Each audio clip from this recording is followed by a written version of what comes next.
7. Lundi matin. L'ambiance est lourde à l'hôpital Saint-Clair. L'un des médecins les plus respectés de l'établissement, Aaron Leclerc, se retrouve dans la tourmente. Il n'est plus celui que ses collègues saluaient d'un simple sourire dans les couloirs, ni celui qu'on applaudissait en salle de réunion pour son sang-froid face aux cas les plus graves. Depuis quelques heures, c'est lui qui est dans le viseur. Une main courante déposée par Hélène Deville, une brancardière, fait l'effet d'un coup de tonnerre. Elle accuse Aaron d'avoir eu un comportement agressif et menaçant. La machine judiciaire se met en branle, et pour Aaron, tout s'effondre. Dans le bureau du commissariat, l'interrogatoire débute. Face à lui, Sarah Reynaud, l'une des policières les plus incisives de Sète, connaît bien les rouages de la pression psychologique.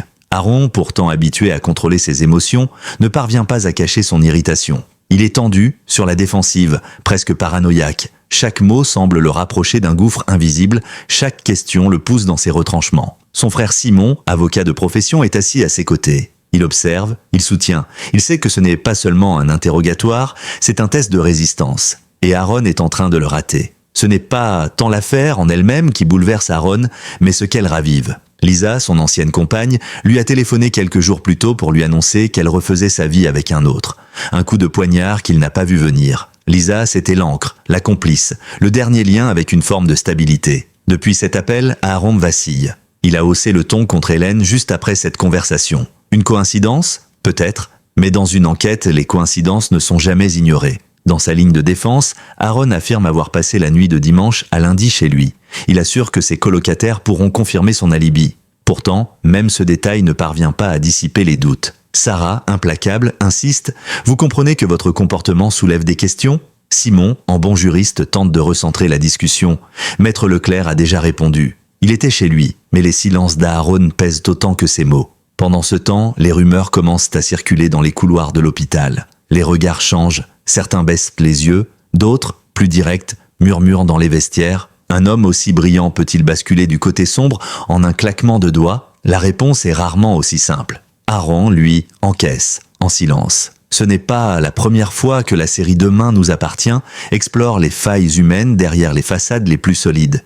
Mais rarement un personnage aussi intègre qu'Aaron n'avait été autant mis à mal, et ce, à un moment où tout semble se désagréger dans sa vie. Simon, conscient de la fragilité de son frère, tente d'aller au-delà de la posture d'avocat. Il propose à Aaron de quitter Sète quelque temps. Pas pour fuir, mais pour comprendre. Et si on partait en Turquie, souffle-t-il. Une phrase simple, presque anodine, mais lourde de sens. Les deux frères partagent une histoire familiale complexe, marquée par le silence et les origines inconnues. Ce voyage pourrait devenir un exutoire, une manière de recoller les morceaux d'une identité éclatée. Aaron ne répond pas immédiatement, mais dans son regard passe, l'espace d'un instant, une lueur d'espoir. Cependant, dans l'immédiat, ce ne sont pas les origines qui préoccupent les policiers, mais les preuves, et surtout l'absence de preuves tangibles d'innocence. Les enquêteurs, eux, ont d'autres pistes. Une étrange coïncidence attire leur attention.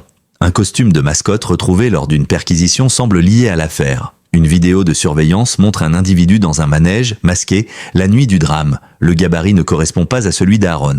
Voilà peut-être un élément salvateur, mais tant que l'identité du porteur du costume n'est pas établie, le doute continue de peser lourdement. Alors qu'Aaron tente tant bien que mal de se défendre face aux soupçons qui l'étranglent, une autre énigme prend une place centrale dans l'épisode, celle du costume de mascotte. Ce déguisement anodin, symbole de fête et de rires enfantins à la fête foraine, se transforme en pièce à conviction capitale dans une enquête criminelle de plus en plus complexe. Tout commence par une découverte troublante. Une vidéo de surveillance, récupérée par Roxane, montre un individu déguisé en mascotte, évoluant seul dans un manège pendant 19 longues minutes avant même l'ouverture du parc d'attractions. Le timing est précis, l'image est floue, mais un détail est formel, ce n'est pas Aaron. Le gabarit plus massif, l'attitude plus fébrile, cette silhouette intrigue. Elle intrigue d'autant plus qu'elle pourrait innocenter le médecin à cran, et pourtant, rien n'est simple. Les enquêteurs remontent à la piste de ce costume. Rapidement, un nom surgit, Bastien. Employé dans la fête foraine, il admet avoir porté ce costume jusqu'à dimanche soir, 22h15. Mais il affirme l'avoir perdu dans les vestiaires, sans pouvoir expliquer comment il a disparu. Simple négligence ou tentative de dissimulation. Bastien, visiblement mal à l'aise, tente de garder contenance. Son patron, soucieux de transparence, révèle que des puces électroniques ont été discrètement intégrées au masque pour surveiller les mouvements des employés. Une aubaine pour la police, qui espère retracer les déplacements du costume et ainsi identifier l'inconnu dans la vidéo. Le mystère s'épaissit lorsque l'équipe de Roxane localise un signal correspondant à la puce du costume dans les rues de Sète. Une intervention est aussitôt déclenchée. Tous les regards se tournent vers une destination inattendue, la Paillote, ce lieu de détente devenu, en quelques heures, un théâtre d'interrogation. Sur place, l'équipe d'intervention agit discrètement mais avec détermination et c'est Sarah qui finit par trouver le précieux costume, enfermé dans un sac, dissimulé non loin de la terrasse. À la question implacable d'Aurore, à qui appartient ce costume ? Marceau se lève, le regard ferme et affirme « c'est le mien ». Un silence glacial tombe. Pourquoi Marceau aurait-il ce costume en sa possession ? Quel intérêt aurait-il à le cacher ? Et surtout, quelle est sa relation exacte avec Bastien ? Le lien entre les deux hommes est encore flou. Lilou, témoin de la scène, observe, visiblement troublé. L'affaire prend alors une tournure inattendue. Ce costume, dont la présence sur les lieux de l'incident semblait n'être qu'un détail marginal, devient l'élément central d'un puzzle infernal. Il connecte plusieurs personnages entre eux et pourrait faire basculer l'ensemble de l'enquête. Mais pendant que la police s'agite, que les certitudes vacillent, Aaron ignore tout de cette avancée. Il reste prisonnier de ses pensées, dans l'attente d'un éventuel soulagement. Simon, qui commence à percevoir une lueur d'issue dans ce brouillard d'accusations, ne peut s'empêcher d'espérer que cette preuve matérielle finira par disculper son frère. Mais il sait aussi que les pistes secondaires sont souvent les plus traîtresses. Dans Demain nous appartient, chaque objet, chaque geste peut devenir la clé d'une vérité cachée. Et ce simple costume, ridicule en apparence, illustre à merveille cette règle d'or de la fiction. Derrière le masque se cache toujours une vérité, mais aussi un danger. L'épisode 2002 redéfinit les contours du récit. Ce n'est plus seulement Aaron contre l'institution, c'est désormais une mécanique collective qui s'enclenche. Bastien, Marceau, Lilou, tous se retrouvent liés, parfois à leur insu, par un déguisement devenu pièce à conviction. La tension monte d'un cran et les masques, eux, commencent tout juste à tomber. Dans cette spirale où les vérités s'entrechoquent et où les faux semblants se multiplient, une relation fraternelle émerge avec une force inattendue. Tandis qu'Haroun semble s'enliser dans ses émotions, Simon, son frère, prend une place centrale dans l'épisode. Avocat de formation, il devient bien plus qu'un simple défenseur judiciaire. Il est l'encre, la voix de raison, le lien vital qui tente d'empêcher Haroun de sombrer. Dès les premières minutes de l'interrogatoire, Simon sent que quelque chose ne tourne pas rond. Haroun, d'ordinaire, si rationnel, si précis dans ses propos médicaux, perd ses repères. Il se montre nerveux, provocateur même. Lorsqu'il traite Hélène de grande gueule, Simon grimace. Il connaît cette colère froide, cette rage contenue qui remonte à bien plus loin qu'un simple incident à l'hôpital. Il sait que Lisa est le point de rupture, l'appel de trop, la blessure qu'il n'a pas vue venir. Entre deux échanges avec la police, Simon parvient à créer un moment suspendu. En tête-à-tête avec Aaron, il abandonne la robe noire de l'avocat pour redevenir le grand frère. « Tu ne peux pas continuer comme ça, Aaron ?» lui dit-il calmement. Ce n'est ni un reproche ni une menace, c'est un appel à l'apaisement. Un cri sourd. Et c'est dans ce contexte qu'il évoque la Turquie, leurs origines, leur histoire familiale oubliée. Le mot surprend Aaron, Turquie, un pays qui pour eux a toujours été un mot flou, un continent émotionnel à explorer mais jamais atteint. Leur mère leur en parlait parfois à demi-mot, leur père n'en disait rien. Simon, lui, y pense de plus en plus, non pas comme une fuite, mais comme un chemin vers eux-mêmes. Il sent qu'il faut partir, quitter Sète, l'hôpital, les interrogatoires, les blessures sentimentales, partir pour mieux revenir, pour mieux comprendre pourquoi tout vacille. Aaron, d'abord muet, finit par lâcher un « peut-être ». Il ne rejette pas l'idée, mais il n'y croit pas encore. Il est toujours trop englué dans le présent, dans la peur de perdre son poste, dans la honte d'être un suspect aux yeux de ses collègues. Mais dans son regard, un frémissement. Simon a planté une graine. Pendant ce temps, Simon ne se contente pas d'être dans le soutien émotionnel. Il analyse chaque élément de l'enquête, tente de relier les informations. Le costume de mascotte, la vidéo de la fête foraine, la localisation du déguisement dans les rues de Sète, puis à la Paillote. Simon comprend que la clé de l'affaire n'est peut-être pas juridique mais humaine. Il faut comprendre les dynamiques entre Bastien, Marceau et les autres. Qui avait intérêt à faire porter le chapeau à Aaron ? Qui a profité de son instabilité passagère pour l'accabler davantage ? En parallèle, Simon se confie lui aussi. Sa rupture avec Camille l'a laissé en miettes. Il tourne en rond, professionnellement, affectivement. Il le dit sans détour. Il ne sait plus ce qu'il veut. Ce doute le rapproche d'Aaron. Deux frères perdus dans un quotidien qui les oppresse, deux hommes qui n'ont jamais vraiment pris le temps de se retrouver. La proposition de voyage en Turquie prend alors une nouvelle résonance. Ce n'est pas un simple dépaysement, c'est une tentative de réparation. Le lien fraternel devient le cœur battant de l'épisode. Demain nous appartient réussit ici une belle mise en lumière des relations humaines complexes, fragiles, mais essentielles. En dehors des intrigues policières, c'est l'intime qui touche. La douleur des séparations, le poids des non-dits, la nécessité de se réinventer à deux. Simon, par sa posture d'homme posé, mais lui aussi en reconstruction, devient un miroir pour Aaron. Là où l'un explose, l'autre temporise. Là où l'un perd pied, l'autre tend la main. Ensemble, ils ne sont pas invincibles, mais moins seuls face au chaos. Et dans ce chaos, la vérité commence lentement à émerger. Le costume retrouvé, les incohérences dans les témoignages, les vidéos qui parlent à demi-mot, tout converge vers une possibilité, Aaron pourrait être blanchi. Mais encore faut-il que les preuves ne soient acceptées. Et surtout, que la machine judiciaire accepte de douter de ses premières hypothèses. En attendant, c'est Simon qui tient bon. C'est lui qui incarne l'espoir. Et peut-être que ce rôle-là, plus que celui d'avocat, est le plus important de toute sa vie.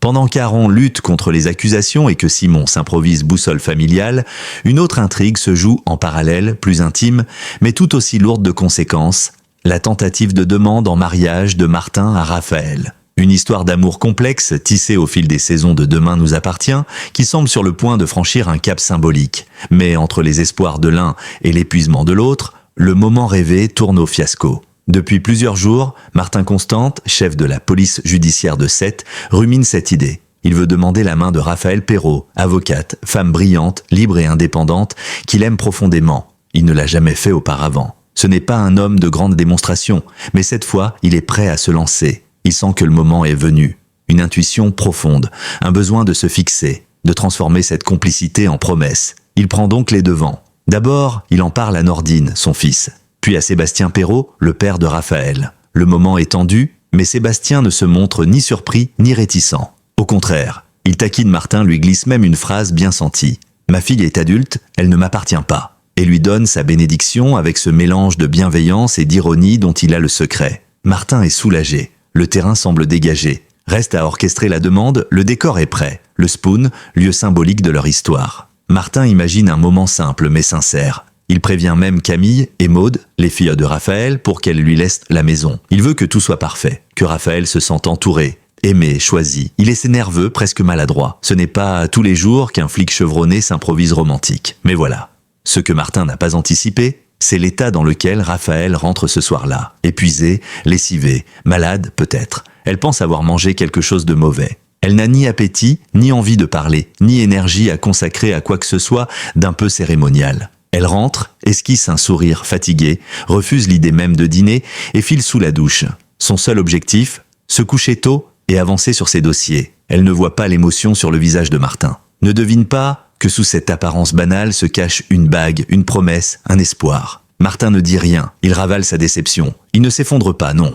Mais on le sent blessé. Ce moment qu'il avait tant imaginé vient de lui échapper. Et peut-être qu'une autre occasion ne se représentera pas. Il reste seul, dans la pièce désormais silencieuse, avec ses questions. A-t-il mal choisi le moment? A-t-il mal lu les signaux? Est-ce un simple contretemps ou un refus déguisé? La force de Demain nous appartient, c'est de savoir mêler l'intime au dramatique. Ici, entre les affaires criminelles, les enquêtes policières et les rebondissements judiciaires, la série prend le temps de capter le cœur battant d'un homme amoureux, fragile face au silence d'une femme trop fatiguée pour l'entendre. Et pourtant, leur histoire n'est pas terminée. Raphaël ne sait même pas ce qu'elle a manqué. Le public, lui, le sait, et ressent cette injustice douce amère. Car parfois, le plus grand des gestes passe inaperçu, noyé dans la routine, brisé par une mauvaise journée. Le lendemain, Martin n'en parle pas. Il agit comme si de rien n'était, mais son regard en dit long, et ceux qui le connaissent savent que ce n'est pas un renoncement, mais une pause. Il attendra, il rechoisira un moment, peut-être plus simple, peut-être encore plus intime, mais il ne renonce pas. Dans cette séquence touchante, la série interroge la fragilité des grands engagements. L'amour ne se dit pas toujours comme on l'imagine. Et parfois, il faut savoir attendre, tomber, se relever, comme Martin et comme Aaron. Car à Sète, dans ce petit monde où les drames s'enchaînent, l'amour reste la plus grande enquête de toutes. Alors que les fils de l'enquête commencent à se tisser, l'action bascule soudainement du côté de la Paillote, ce lieu de détente habituellement festif, transformé pour l'occasion en véritable scène d'intervention policière. Le calme apparent des soirées d'été cède la place à une agitation fébrile.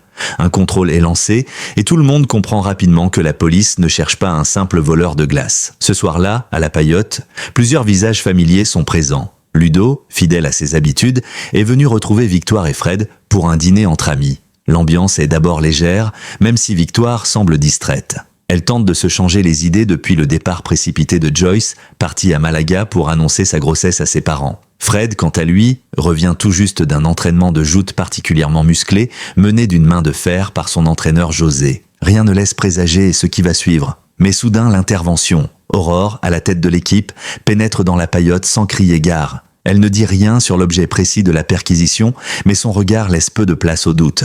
Quelque chose de grave se joue d'ici. Les clients, d'abord surpris, se figent. Certains sortent leur téléphone, d'autres chuchotent.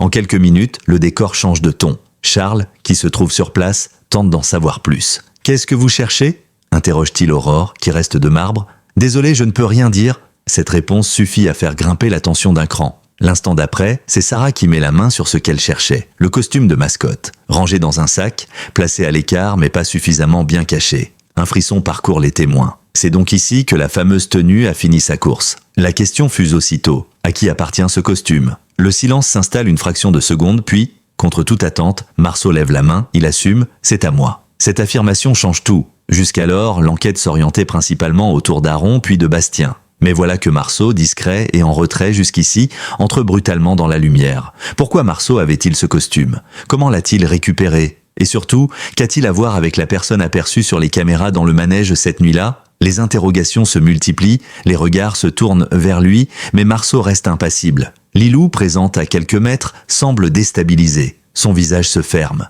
Savait-elle quelque chose ou découvre-t-elle en direct une facette inconnue de Marceau ? Roxane, informée de la situation, transmet les données récupérées de la puce électronique intégrée dans le costume.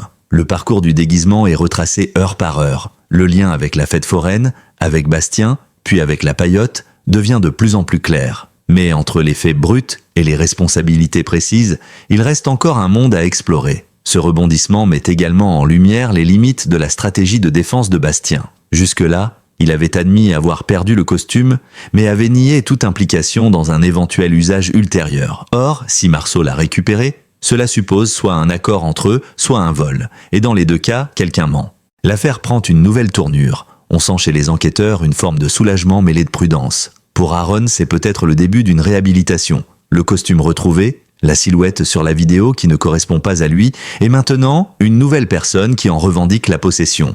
Tous les éléments s'alignent pour affaiblir les charges contre le médecin. Mais rien n'est encore acquis. Dans cette séquence, la série parvient à maintenir un équilibre subtil entre l'intensité policière et la tension psychologique. Chacun joue un rôle, souvent à son insu, dans une mécanique complexe où l'identité réelle du porteur de la mascotte reste la clé de voûte. L'épisode met aussi en lumière la force de l'effet domino. Un simple objet, en l'occurrence, un costume ridicule, peut suffire à faire trembler des existences, à déplacer les soupçons, à réveiller les fantômes du passé. Et dans l'univers de demain nous appartient, ces objets ne sont jamais neutres. Marceau, désormais dans le viseur des policiers, va devoir s'expliquer.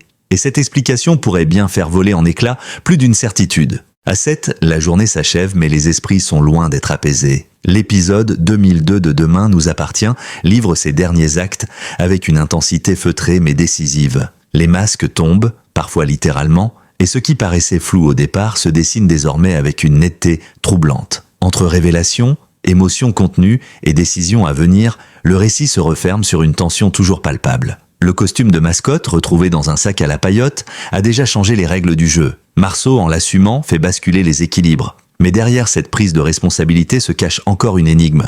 Est-il un simple détenteur innocent ou a-t-il joué un rôle actif dans une mise en scène destinée à éloigner les soupçons d'Aaron ? Et surtout, savait-il que ce déguisement était lié à une affaire criminelle ? La police, bien qu'en possession d'un nouvel élément matériel, avance encore à tâtons. Le puzzle se recompose mais certaines pièces manquent. Roxane et Aurore, tenaces comme à leur habitude, poursuivent de l'exploitation des vidéosurveillances. Une scène retient particulièrement leur attention, la silhouette encostumée qui rôde dans le manège vide. Les 19 minutes qu'elle y passe sont un mystère en soi. Pourquoi rester si longtemps dans un lieu fermé ? Que cherchait cette personne ? L'enquête technique pourra-t-elle révéler des traces, des empreintes, voire des ADN à l'intérieur du costume ? Pour l'heure, rien n'est exclu. Et dans ce climat pesant, Aaron, bien qu'encore officiellement suspect, commence à entrevoir la lumière au bout du tunnel. Simon, toujours à ses côtés, sent la pression diminuer. L'attitude des enquêteurs change, leur ton s'adoucit. L'hypothèse selon laquelle son frère serait le coupable s'effrite, balayée par les nouvelles découvertes. Même Sarah, initialement dure et soupçonneuse, semble réviser son jugement. Mais au-delà de l'enquête judiciaire, c'est surtout la dimension humaine de cet épisode qui retient l'attention. Aaron a été bousculé, humilié, blessé dans sa chair et dans sa dignité. Pourtant, il ne cède pas totalement. Il reste debout, en partie grâce à Simon, mais aussi parce qu'il sait que sa colère, même légitime, ne peut plus dicter sa conduite. Il comprend qu'il devra changer, que sa manière de gérer la frustration, la peine et l'abandon a besoin d'évoluer, que l'appel de Lisa n'excuse pas tout, même s'il explique beaucoup. Dans les dernières scènes, alors que l'agitation redescend à l'hôpital, Aaron croise Samuel, qu'il avait observé plutôt en silence. Leurs regards se croisent. Aucune parole n'est échangée, mais tout est dit. Samuel sait ce que c'est que de tomber, et il reconnaît en Aaron cette lutte contre soi-même que peu de gens comprennent vraiment. De son côté, Simon, galvanisé par le tournant que prend l'affaire, relance la proposition de voyage. « La Turquie nous attend, frangin », dit-il avec un sourire timide. Cette fois, Aaron répond avec un regard plus clair. L'idée n'est plus une fuite, mais une étape. Ce voyage, à présent, symbolise la renaissance, la volonté de comprendre d'où ils viennent pour mieux savoir où ils vont. Et pendant ce temps-là, Raphaël, seul chez elle, repense à sa journée. Fatiguée, certes, mais quelque chose la travaille. Une intuition, peut-être un regret? A-t-elle manqué un moment important? Elle regarde son téléphone, voit un message de Martin laissé en attente. Rien n'est encore perdu, mais quelque chose a été raté. Le timing, ce paramètre si cruel, n'a pas joué en leur faveur. L'amour, lui aussi, est un terrain miné de malentendus. Ainsi se clôt cet épisode dense, équilibré entre tension policière et profondeur émotionnelle.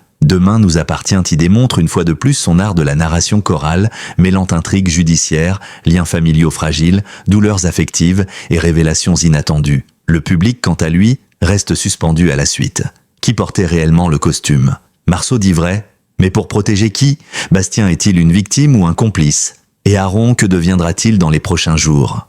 Innocenté sans doute, mais jamais plus le même homme. Dans cette série où les rebondissements sont monnaie courante, ce qui frappe ici, c'est la finesse de l'écriture. Les failles humaines sont plus puissantes que les preuves matérielles. Et parfois, ce sont les blessures les plus invisibles qui dessinent les coupables et les innocents. L'épisode 2002 de Demain nous appartient ne se contente pas d'ajouter un chapitre à une intrigue policière en cours. Il creuse, il fragilise, il révèle. Ce que cet épisode met en lumière, c'est la part d'humanité derrière chaque soupçon, chaque décision, chaque colère. Aaron, Simon, Raphaël, Marceau ou Bastien ne sont pas de simples personnages de fiction. Ils incarnent chacun à leur manière nos propres doutes, nos silences, nos faux pas et nos élans de courage. Au-delà de l'enquête policière haletante et des rebondissements techniques, Demain nous appartient démontre ici toute sa force narrative, celle de mêler la tension dramatique aux émotions les plus fines, sans jamais trahir ni l'un ni l'autre. C'est une série où chaque regard, chaque geste, chaque oubli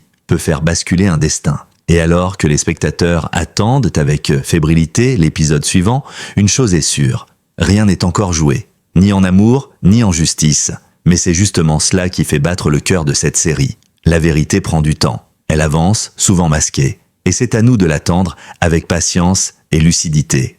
Merci à vous, lecteurs et lectrices passionnés de Demain nous appartient, pour votre fidélité et votre curiosité. C'est pour vous que nous analysons chaque épisode avec autant de rigueur et de sensibilité. Si cet article vous a éclairé, touché ou simplement permis de revivre intensément l'épisode 2002, alors notre mission est accomplie. N'hésitez pas à partager vos impressions, vos théories ou vos émotions en commentaire. Et surtout, restez connectés. À 7, l'histoire ne fait que commencer.